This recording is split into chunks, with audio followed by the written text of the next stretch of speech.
नमस्कार, आप देख रहे हैं IBC 24। मैं हूं आपके साथ विजय कुमार पंड्या। मध्य प्रदेश के मुख्यमंत्री शिवराज सिंह चौहान ने सख्त तेवर दिखाते हुए खराब परफॉर्मेंस करने वाले बैतूल के कलेक्टर राकेश सिंह और नीमच कलेक्टर जितेंद्र सिंह राजे को हटा दिया है। इसके साथ ही महिला अपराध के मामले में निवाड़ी एसपी वाहिनी सिंह और गुना एसपी राजेश सिंह भी हटाए गए हैं। आपको बता दें कि सीएम शिवराज सिंह चौहान ने आज कलेक्टर्स, कमिश्नर्स, एसपी और आईजी की बैठक ली। इस दौरान उन्होंने सभी अधिकारियों से उनके काम का हिसाब लिया है और उनके जरिए प्रदेश का हालचाल जाना है। मुख्यमंत्री ने माफिया पर कार्रवाई, अवैध खनन पर एक्शन, मिलावट के खिलाफ अभियान, कानून व्यवस्था, वन अधिकार पट्टा, फसल खरीदी, लापता बच्चियों और चिटफंड कंपनियों पर एक्शन जैसे मुद्दों पर अधिकारियों से फीडबैक लिया और कॉन्फ्रेंस खत्म होने के बाद खराब परफॉर्मेंस करने वाले अधिकारियों पर कार्रवाई भी की। कॉन्फ्रेंस के दौरान मुख्यमंत्री ने अच्छे काम करने वाले अधिकारियों की तारीफ भी की तो पिछड़ने वाले जिलों के अधिकारियों को भी चेतावनी दी है। मुख्यमंत्री ने कहा कि अगर हम सख्त रहेंगे तो कोई गड़बड़ी नहीं करेगा, यदि ढील दी जाएगी तो गड़बड़ी की संभावना बढ़ जाती है। सीएम ने गड़बड़ी करने वालों के खिलाफ सख्त कार्रवाई के निर्देश दिए।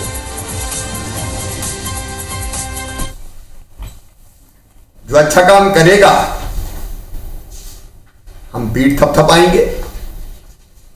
अच्छा काम करने वालों की हमें जरूरत है, प्रदेश को जरूरत है। और जो परफॉर्म नहीं करेगा उसको अधिकारी नहीं कि वो फिर इन पदों पर रहकर काम करे। मेरा प्रयास निष्पक्ष मूल्यांकन का है, उसके आधार पर हम आगे बढ़ते हैं। और मध्य प्रदेश में ड्यूटी के दौरान वन अमले पर हमले की घटना लगातार सामने आ रही है। देवास में वनकर्मी की हत्या के बाद अब भोपाल में शिकारियों ने उड़नदस्ता टीम पर गाड़ी चढ़ाने का प्रयास किया है। यही वजह है कि माफिया से निपटने के लिए वन विभाग की तरह, पुलिस विभाग की तरह अधिकार मांग रहा है वन विभाग, ताकि वन अमला जंगल की सुरक्षा करते हुए बगैर डरे माफियाओं पर गोली भी चला सके।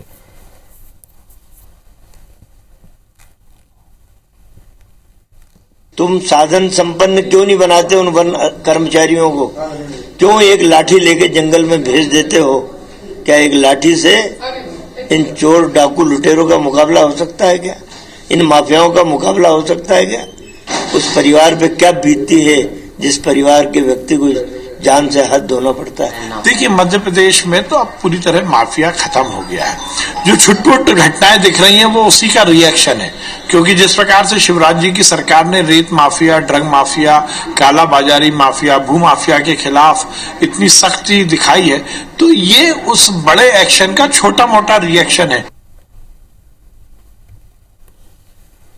मध्य प्रदेश में अपनी मांगों को लेकर कर्मचारियों के प्रदर्शन का दौर भी जारी है। राष्ट्रीय स्वास्थ्य मिशन के हजारों संविदा स्वास्थ्य कर्मियों ने नियमितीकरण की मांग को लेकर प्रदर्शन किया है। इनका कहना है कि ये 2013 से लगातार आंदोलन कर रहे हैं, लेकिन इनकी मांग पर ध्यान नहीं दिया जा रहा।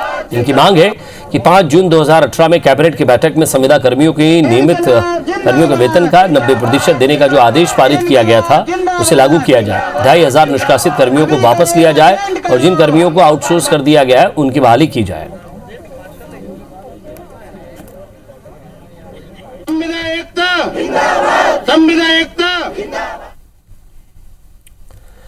और मुरैना में इन दिनों सोशल मीडिया पर एक वीडियो जमकर वायरल हो रहा है। ये वीडियो मुरैना के अंबा तहसीलदार का बताया जा रहा है और इस वीडियो को लेकर चर्चा ये है कि वे अतिक्रमण की स्थिति देखने तहसीलदार, एसडीएम अधिकारियों के साथ निकले थे, मगर रास्ते में पीपल चौराहे से बाकी अधिकारी तो निकल गए, मगर तहसीलदार ठेले वालों के पास रुक गए। चर्चा ये भी है कि इसी समय तहसीलदार का अचानक मुंह खराब हो गया और एक युवक को लात और थप्पड़ों से पिटाई कर दी। तहसीलदार का मन इतने से भी नहीं भरा और उसे मुर्गा बना दिया।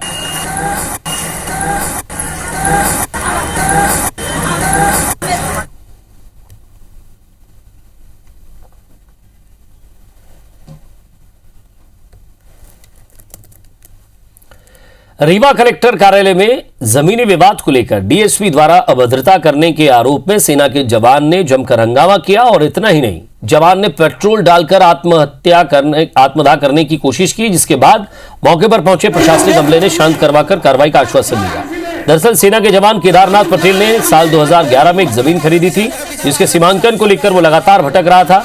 जमीन मालिक द्वारा उसकी जमीन को दूसरे व्यक्ति को बेच दिया गया। इसकी शिकायत करने के लिए एसपी कार्यालय पहुंचा, जहां डीएसपी द्वारा उनके साथ अभद्रतापूर्वक व्यवहार किया गया। आरोप है कि गाली गलौज करके उन्हें एसपी कार्यालय से भगा दिया गया। इसके बाद जवान ने यह कदम उठाया।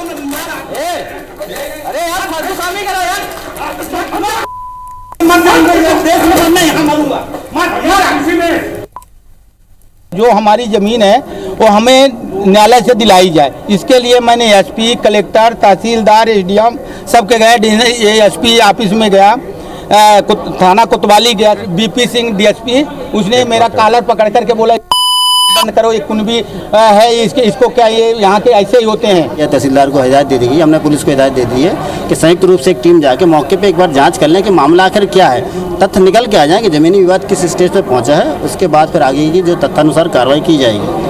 जहाँ तक ये बात बता रहे कि शिकायत को लेकर एसपी ऑफिस गए थे, वहाँ पर क्या तथ्य इस तरह का आ गया है कि डीएसपी हेडक्वार्टर जो हमारे हैं सिंह साहब, उनको वहाँ से उनको हटाना पड़ा।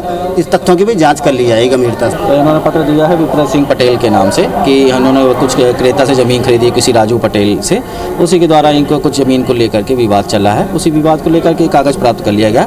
हल्का पटवारी और आरआई के साथ जाकर के मौके पर सीमांकन की कार्रवाई करके मामले का निस्तारण करने का प्रयास किया जाएगा। और राजधानी भोपाल समेत पूरे संभाग में अवैध कॉलोनियों को लेकर प्रशासन ने एक्शन प्लान तैयार कर लिया है। इस मामले में संभाग आयुक्त ने अधिकारियों को कार्रवाई के लिए निर्देश दिए। 20 फरवरी तक भोपाल, रायसेन, विदिशा, सीहोर, राजगढ़ में निर्माणाधीन कॉलोनियों की रिपोर्ट तैयार की जाएगी और इस रिपोर्ट का परीक्षण भी संभाग आयुक्त की टीम करेगी। यदि वहां नियम विरुद्ध अवैध कॉलोनियों का निर्माण पाया गया तो संबंधित अधिकारी के खिलाफ कार्रवाई की जाएगी। संभाग आयुक्त के निर्देश ने दिया कि बिना अनुमति और नियम विरुद्ध कॉलोनी काटने वालों के खिलाफ एफआईआर भी दर्ज कराई जाए।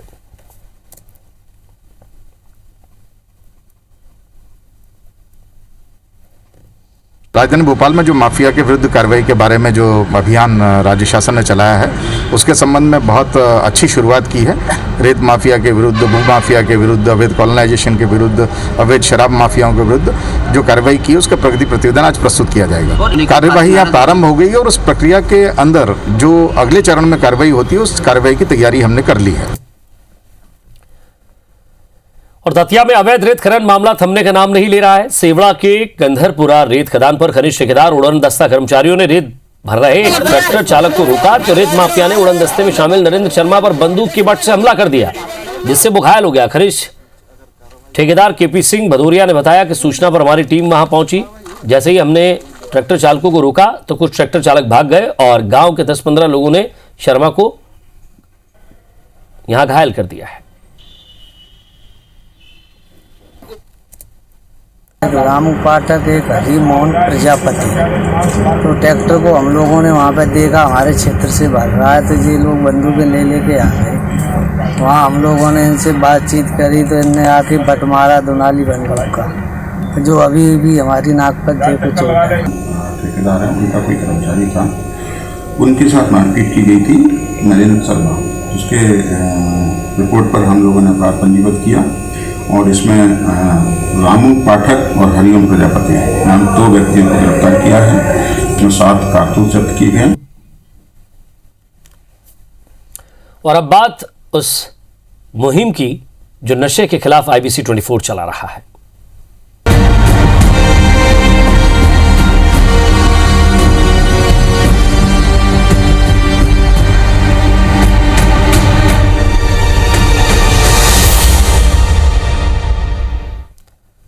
तो ऑपरेशन प्रहार के तहत पुलिस ने ड्रग्स के मामले में इंदौर में ड्रग्स माफिया की कमर तोड़ दी है, मगर कुछ मामलों में पुलिस के काम करने के तरीके पर भी सवाल खड़े हो रहे हैं, क्योंकि जिस ड्रग्स वाली आंटी की गिरफ्तारी के साथ नशे के खिलाफ मुहिम शुरू हुई थी, उसका बेटा यश जैन अब तक पुलिस की गिरफ्त से बाहर है, जो अपनी मां के साथ मिलकर नशे के काले कारोबार को संभालता था। आरोपी पर पुलिस ने इनाम भी रखा था, मगर अब तक पुलिस को नहीं पता चला कि वो कहां छिपा है।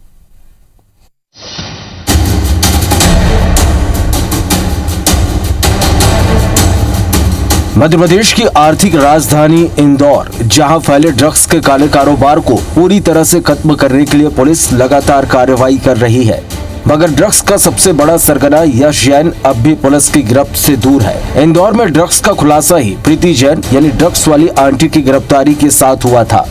यश जैन ड्रग्स वाली आंटी का ही बेटा है, जो कि अपनी मां के साथ मिलकर ड्रग्स के पूरे कारोबार को चलाता था। यश जैन के खिलाफ बलात्कार का भी मामला दर्ज है। यश जैन पर 20,000 का इनाम भी पुलिस ने रखा है। मगर 1 महीने से ज्यादा का वक्त बीत जाने के बाद भी यश जैन का कोई सुराग पुलिस को हाथ नहीं लगा है। यश जैन की गर्लफ्रेंड की भी गिरफ्तारी हो चुकी है, जो कि यश के इशारे पर पब और रेस्टोरेंट में आने वाले लड़कों को अपने जाल में फंसाकर ड्रग सप्लाई का काम करती थी। इस मामले में पुलिस ने 26 आरोपियों को आइडेंटिफाई किया है। ये दोनों 2 व्यक्ति इसके साथ गलत काम करते रहे। इस पर विजयनगर थाने में एक प्रकरण पंजीबद्ध किया है और इसमें एक आरोपी को पुलिस ने गिरफ्तार कर लिया है। इसमें पुलिस टीम लगी हुई है, जिसको हम शीघ्र ही गिरफ्तार करेंगे, पूरा प्रयास है हमारा। इंदौर से शुरू हुई ड्रग्स माफिया के खिलाफ कार्रवाई संभाग के दूसरे जिलों तक पहुंच चुकी है। ड्रग्स के दूसरे मामलों में पुलिस अब तक 12 ड्रग्स पैडलर्स को गिरफ्त में ले चुकी है, लेकिन इनमें से कई सरगना ऐसे हैं जिनके गिरबान तक पुलिस का हाथ नहीं पहुंचा है। हालांकि अधिकारी फरार आरोपियों को जल्द ही गिरफ्तार करने का दावा भी कर रहे हैं। कुछ अपराधी जरूर जिन पे इनाम भी है, कुछ समय से फरार हैं, लेकिन पुलिस उनके प्रति लगातार उन पर नज़र बनाए हुए है। आने वाले दिनों में जो कुछ यहाँ के स्थानीय अपराधी जो 3-4 गायब हैं, पुलिस उन पर नज़र रख रही है और उन पर सख्ती से उन पर भी कार्रवाई की जाएगी। उनके अतिक्रमणों को भी चिन्हित किया गया है। ड्रग्स माफिया को खत्म करने के लिए पुलिस की मुहिम की सराहना तो हो रही है, मगर पुलिस की कुछ कार्रवाई पर सवाल भी खड़े हो रहे हैं। इसकी वजह यह भी है कि अब भी पुलिस की गिरफ्त से बड़े सरगना बाहर हैं। दीपक यादव, IBC 24 इंदौर।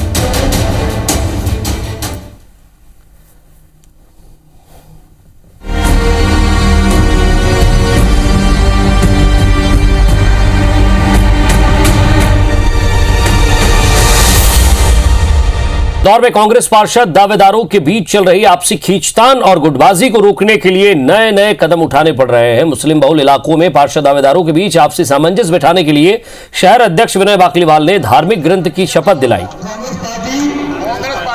दावेदारों ने शपथ ली कि वे कांग्रेस की रीति नीति के साथ जुड़े रहेंगे और टिकट किसी को भी मिले उसके चुनाव में पूरी मदद करेंगे। बाकलीवाल यही नहीं रुके, उन्होंने मंच से महापौर प्रत्याशी के रूप में कांग्रेस विधायक संजय शुक्ला के नाम का भी ऐलान कर दिया, जबकि अभी तक संजय शुक्ला के नाम की औपचारिक घोषणा नहीं हुई है।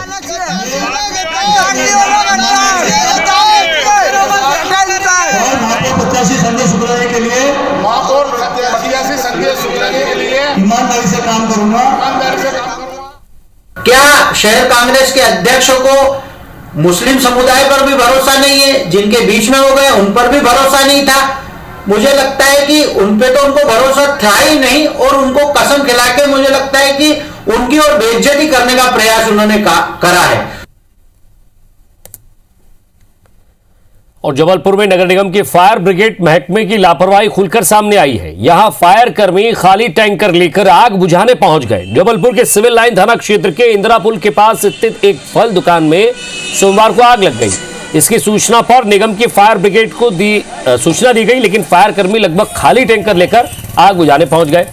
इस दौरान दुकान जलती रही और फायर ब्रिगेड के कर्मचारी दूसरे टैंकर का इंतजार करते रहे। करीब आधे घंटे बाद जब दूसरी फायर ब्रिगेड की गाड़ी आई तब जाकर आग बुझाने का प्रयास हो पाया, लेकिन तब तक दुकान पूरी जलकर खाक हो चुकी थी।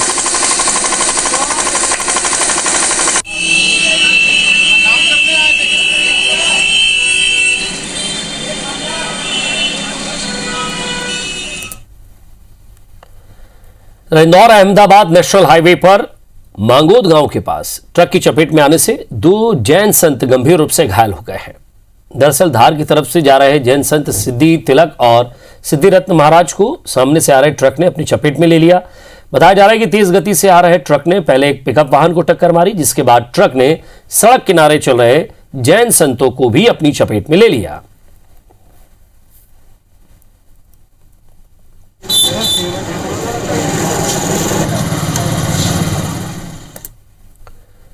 प्रदेश में होने वाले बड़े एक्सीडेंट पर अब उस जिले के कलेक्टर, कमिश्नर और एसपी को घटनास्थल का मुआयना करना होगा और इस आदेश को 2 साल पहले राज्य सरकार ने जारी किया था, लेकिन आदेश महज कागजी कार्रवाई बनकर रह गया था। अब इस आदेश को पीटीआरआई यानी कि police training research institute ADG DC Sagar ने फिर से सभी जिलों के कलेक्टर और एसपी को भिजवाया है। सागर ने बताया कि पिछले 3 साल के आंकड़ों पर समीक्षा की गई तो पता चला कि सरकार द्वारा जो आदेश जारी किया गया था उस पर बनाई गई समिति के अध्यक्ष, उपाध्यक्ष और सदस्य पालन नहीं कर रहे थे, जिसके कारण एक्सीडेंट होने की वजह से सामने नहीं आ पा रही थी। आदेश के मुताबिक दुर्घटना स्थल पर सड़क निर्माण रखरखाव में यदि कोई कमी है तो उसके लिए जिम्मेदार विभागीय अधिकारी, ठेकेदार, कंसल्टेंट के विरुद्ध कार्रवाई की जाए।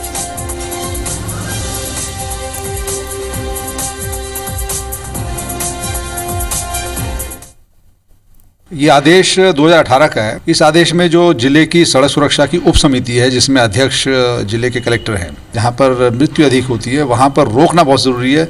और सड़क में या और भी कोई ऐसी चीज़ है, ट्रैफिक कामिंग मेजर्स बोलते हैं कि हम ऐसा और क्या करें कि यदि सिग्नल की कमी है या फिर वहाँ पर कुछ ऐसी चीज़ें हैं जिसको रोकथाम के लिए आप साइन बोर्ड लगा सकते हैं। तो जनता में जन जागृति प्लस रोड इंजीनियरिंग पर इसमें ज़्यादा जोर दिया गया है। छिंदवाड़ा में एक डॉक्टर को मरीज से फीस मांगना भारी पड़ गया। शराबी युवक ने विवाद बढ़ने पर डॉक्टर की उंगली काट ली और हंगामा करने लगा। युवक के खिलाफ पुलिस ने मामला दर्ज कर उसे हिरासत में ले लिया है। वहीं इस पूरी घटना का वीडियो सीसीटीवी कैमरे में कैद है। घायल डॉक्टर को जिला अस्पताल में भर्ती करवाया गया है। शनिचरा बाजार में डॉक्टर एसके बिंद्रा के पास 2 युवक शराब के नशे में आए, जिसमें से एक का हाथ जला हुआ था। डॉक्टर ने इलाज के बाद फीस मांगी तो युवक बदतमीजी करने लगा। बातों ही बातों में विवाद बढ़ने के बाद एक युवक ने डॉक्टर के दाएं हाथ की उंगली को दांत से चबा लिया। दोनों युवक विजय उइके और आकाश तिवारी पुराना पंजाब भवन क्षेत्र के रहने वाले हैं। कंडीपुरा थाना प्रभारी ने मामला दर्ज कर आरोपी को गिरफ्तार कर लिया है।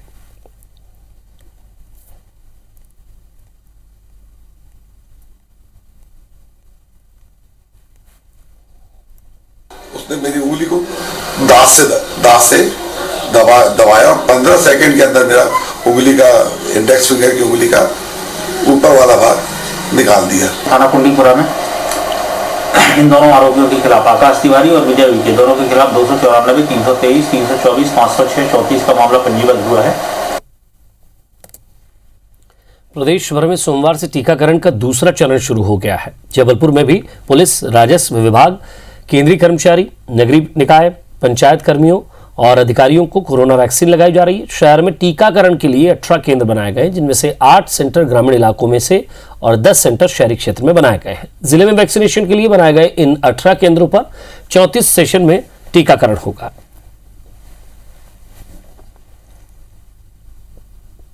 जो फ्रंटलाइन वर्कर्स हैं कोरोना के, उनको वैक्सीन लग रही है। जो शासकीय कर्मचारी हैं जिन्होंने कोरोना के समय न केवल ड्यूटी की बल्कि आगे भी कोरोना में जिनको ड्यूटी करनी है, जिनकी अति आवश्यक सेवाएं हैं, जैसे पुलिस हुआ, नगर निगम हुआ, राजस्व विभाग के लोग हुए। देश भर में भले ही वैक्सीनेशन का काम लगातार जारी हो, मगर वायरस को लेकर फैले डर और दहशत ने कई सारी चुनौती खड़ी कर दी है। रक्तदान के महायज्ञ में शामिल होने से अब लोग बच रहे हैं। नतीजा ये है कि अब ब्लड बैंक में खून की कमी साफ नजर आने लगी है। ब्लड बैंक के लिए लोगों को इधर उधर भटकना पड़ रहा है। जरूरत पड़ने पर पहले कोई अनजान भी एक फोन पर ब्लड देने अस्पताल पहुंच जाता था, लेकिन अब कोरोना के डर की वजह से ब्लड डोनेट करने के लिए लोग कम ही पहुंच रहे हैं। पिछले 2 माह से कैंप भी लगने शुरू हो गए हैं और हमारे यहाँ तो पर्याप्त रक्त है, करीबन 500 के ऊपर ही हैं हमारे स्टॉक में। अभी बहुत से लोग हैं जो कोरोना की वजह से हॉस्पिटल नहीं आ रहे हैं ब्लड देने के लिए। उनको अभी भी डर है कि हमें कोविड हो जाएगा या हमारे टेस्ट में कोई दिक्कत नहीं आ जाए, तो इस वजह से बहुत से लोग आ नहीं रहे। लेकिन इमरजेंसी केस को देखते हुए जो रेगुलर डोनर्स हैं वो लोग अभी भी ब्लड देने आ रहे हैं। और इंदौर में हर कोई वैलेंटाइन डे वीक मनाने में मशरूफ है। बाजार में इस तरह के गिफ्ट आ चुके हैं। चॉकलेट डे से लेकर टेडी डे, प्रपोज डे, सभी के लिए अलग अलग गिफ्ट आइटम, ये पूरी रेंज उपलब्ध है। प्रपोज डे पर बाजार का जायजा लिया IBC 24 संवाददाता शालिनी हार्डिया ने। रिश्ते नए हो या पुराने, लेकिन वैलेंटाइन वीक पर हर कोई चाहता है कि इसे और खास और यादगार बनाया जाए। इसी के चलते देश भर में एक अलग ही धूम वैलेंटाइन वीक पर देखने को मिल रही है। सकीना जी हमारे साथ, क्या इस बार का कैसा मार्केट ट्रेंड कह रहा है? मार्केट बहुत अच्छा है। मतलब इंदौरीज जो है जाने ही जाते हैं प्यार के लिए और खाने के लिए। तो बात अगर प्यार की आए या खाने की आए, इंदौरिया आगे आ ही जाते हैं। तो जैसे ही हमारे यहाँ पे भी आप रिस्पॉन्स देख सकते हैं, कस्टमर्स आ रहे हैं, काफ़ी चीज़ों को पसंद कर रहे हैं। तो हमने ज्वेलरी और ये सब चीज़ों में काफ़ी फोकस देखा है। कार्ड्स का ट्रेंड जो छूट रहा था, अब वो वापस आते हैं, हम देख रहे हैं, क्योंकि आर चीज़ ने पूरी मेहनत की है उनके कार्ड्स के ट्रेंड को वापस लाने की। ये किस तरह का कार्ड था? ये रहा, इसके अंदर सीक्रेट मैसेज के लिए स्क्रोल्स है, आपका जो भी मैसेज है आ जाएगा। हार्ट है तो वैलेंटाइन की थीम कम्प्लीटली आ गई। यहाँ पे टेडी बेयर आ गया, मग आ गया, जो सारे 7 डेज के लिए चीज़ें जानी जाती है। प्लस देने में बहुत अच्छा है, लाइक आप अब मैं अगर आपको दूँ, आपको लेने में बहुत अच्छा लगेगा। प्लस ये बॉक्सेस जो है, सारी चीज़ें जो यूज़ की है, पैकिंग ऐसा नहीं है जो ख़राब हो जाए। ये बॉक्स भी आप यूज़ कर सकते हैं, यूटिलिटी है इसकी भी, कुछ रख सकते हैं आप। बहुत यूनिक कॉन्सेप्ट जो है, किस तरह से सेलिब्रेशन है वैलेंटाइन वीक का। बहुत ही बढ़िया, और यहाँ बहुत अच्छा कलेक्शन है। मैंने तो काफ़ी सारी शॉपिंग कर भी ली है ऑलरेडी। मतलब हर टेस्ट की चीज़ अवेलेबल है। अच्छा, कैसे स्पेशल फील कराने के लिए क्या और कुछ प्लानिंग की है गिफ्ट्स के अलावा? चॉकलेट्स हैं, गिफ्ट्स हैं, देन सरप्राइजेज हैं, कस्टमाइज, मोस्ट इम्पॉर्टेंट कस्टमाइज चीज़ें अवेलेबल हैं कि आप अपने कस्टमाइज मैसेज डाल दें, फ़ोटोज़ उसमें एम्बोज करा दें। वो बहुत अच्छा लगा मुझे। एक अलग ही रौनक जो है वो मिनी मुंबई में देखने को मिल रही है। बेहद unique, attractive, lovable items available है और उसी के साथ एक अलग भीड़ और एक जो रौनक है, खास तौर पर यंगस्टर इसको ज़्यादा बेहतर तरीके से सेलिब्रेट करते नजर आ रहे हैं। कैमरा पर्सन नंदन सिंह पवार के साथ शालिनी हाडिया, IBC 24 इंदौर। गिद्ध पूरे देश और दुनिया में कम होते जा रहे हैं। इनके संरक्षण के लिए हर प्रकृति प्रेमी चिंतित है। ऐसे में मध्य प्रदेश गिद्धों का आशियाना बनता जा रहा है। प्रदेश में ऐसी ही 3 तस्वीरें देखने को मिली है। मध्य प्रदेश में गिद्धों की संख्या बढ़कर 9,408 हो गई है। बीते 2 सालों में इनके कुनबे में 1,011 की बढ़ोतरी हुई, जो बीते 5 साल में सर्वाधिक है। फिलहाल भोपाल से गिद्धों की अनुमानित संख्या जारी की गई है। हटा के किशनगढ़ और मड़ियादों के जंगलों में सर्वाधिक 210 गिद्ध मिले हैं। किशनगढ़ कोर में सर्वाधिक 118, किशनगढ़ बफर में 80 और मड़ियादों में 12 की संख्या में दुर्लभ प्रजाति के गिद्ध पाए गए हैं। वहीं पन्ना टाइगर रिजर्व के जंगलों में 700 से ज्यादा गिद्ध पाए गए हैं। ऐसा पहली बार हुआ है कि सबसे अधिक गिद्ध पन्ना टाइगर रिजर्व में पाए गए हैं। गणना करना, उसकी गणना में शामिल होना ही बहुत बड़ी बात होती है और हमें ये सौभाग्य प्राप्त हुआ।